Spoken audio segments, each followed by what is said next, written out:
Mobile phone పోయినా దొంగలించబడిన వెంటనే CIR portal ద్వారా నెంబర్ను బ్లాక్ చేసి సంబంధిత పోలీస్ స్టేషన్లో ఫిర్యాదు చేయాలని రామగుండం పోలీస్ కమిషనర్ శ్రీనివాస్ ప్రజలకు సూచించారు.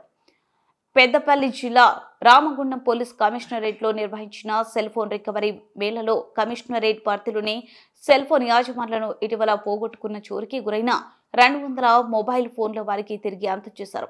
కమిషనరేట్ పరిధిలో ఇప్పటి వరకు సుమారు 25,68,997 విలువైన సెల్ ఫోన్లను బాధితులకు అందజేసినట్టు సిపి తెలిపారు. పోయిన సెల్ ఫోన్లు తిరిగి పొందడంతో బాధితులు సంతోషం వ్యక్తం చేశారు. సెల్ ఫోన్ మనిషి జీవితంలో ఒక భాగం అయిపోయిందని, మొబైల్ ఫోన్ చేతిలో లేకుంటే మనిషి అయోమయానికి గురవుతున్నాడన్నారు. ఏదైనా సమాచారం తెలుసుకోవాలన్నా, నగదు చెల్లింపులు చేయాలన్నా, ఏదైనా దరఖాస్తు చేయాలన్నా సెల్ ఫోన్ కీలకంగా మారిందన్నారు. అలాంటి సెల్ ఫోన్ పోయిన చోరీకి గురైన వెంటనే సిఐఆర్ పోర్టల్ ద్వారా తిరిగి పొందవచ్చని పోలీస్ కమిషనర్ శ్రీనివాస్ తెలిపారు.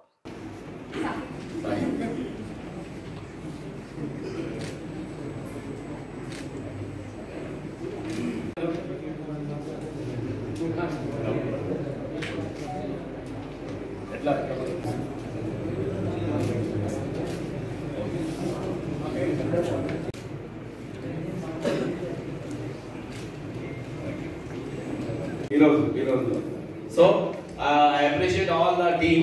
మా టీం అందరికి నేను మంచి రివార్డ్స్ నేను కూడా చాలా వరకు ఈ సిఐ పోర్టల్ నుంచి వెతికి ఇంకా ఆల్మోస్ట్ ఈ కమిషనరేట్ లో లాస్ట్ 2 years ల కంటే కూడా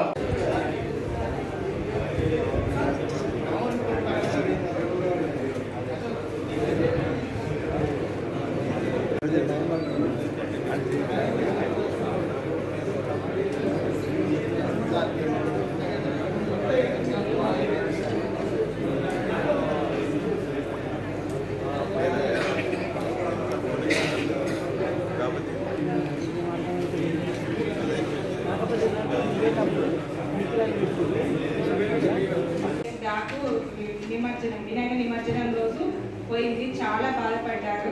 సెల్ దొరకదని మేము కూడా ఆశ వదిలేస్తున్నాం. నిన్న సార్ వాళ్ళు ఫోన్ చేసి సెల్ దొరికిందంటే చాలా సంతోషపడ్డాం. ఇలా కొన్ని ముఖ్యమైన నెంబర్స్ ఉన్నాయి కాబట్టి చాలా ఏడ్చింది కూడా తను. ఇక దొరకదు అని బాధపడ్డాం. నిన్నటువంటి చాలా సంతోషం అనిపించింది మాకు. పోలీస్ శాఖ వారికి చాలా కృతజ్ఞతలు. నా పేరు అనిల్ కుమార్ ఆచార్య అండి. నేను చెన్నూరు జగన్నాథ స్వామి దేవాలయంలో అర్చకుడిని. కార్తీక పౌర్ణమి హడావుల్లో ఫోన్ పెట్టడం జరిగింది, తస్కరించడం జరిగింది. అంటే సుమారుగా ఒక సంవత్సరం 4 మాసాలు అయింది ఇప్పటికి ఫోన్ వెళ్ళిపోయి. దీనిలో చాలా జ్ఞాపకాలు అన్నీ కూడా భద్రంగా ఉంచుకున్నాం. అవన్నీ కూడా వెళ్ళిపోయాయని బాధపడ్డాం. ఒక మిత్రుల సలహా మేరకు పోలీసులను సంప్రదిస్తే మీకు మళ్ళీ ఈ ఫోన్ లభ్యం అవుతుందని చెప్పేసి సలహా ఇచ్చినట్టుగా మా చెన్నూరు పోలీస్ స్టేషన్ యందు మేము కంప్లైంట్ రిజిస్టర్ చేయడం జరిగింది. ఇన్ని నెలలకు మేము ఫోన్ కూడా పొందడం జరిగింది. చాలా సంతోషం. ఇటువంటి అత్యాధునిక సాంకేతిక పరిజ్ఞానం సిఐఆర్ అనే పోర్టల్ ద్వారా సంప్రదించి ఫోన్ పొందవచ్చు. అంటే ఇదివరకు ఒక 5 సంవత్సరాలుగా ఒక ఫోన్ కూడా కొట్టుకున్నాం, కానీ అప్పుడు బాధపడ్డాం చాలా. అంటే అప్పుడు ఇటువంటి సాంకేతిక పరిజ్ఞానం అందుబాటులో లేదు. అప్పుడు అనుకున్నాం అన్నమాట మేము, ఇలాంటిది ఏదైనా ఉంటే దొరికితే సంతోషం అని చెప్పేసి. కాబట్టి పోలీసు వారి యొక్క ప్రత్యేకమైనటువంటి శ్రద్ధ కృషి వల్లనే ఇది సాధ్యమైంది.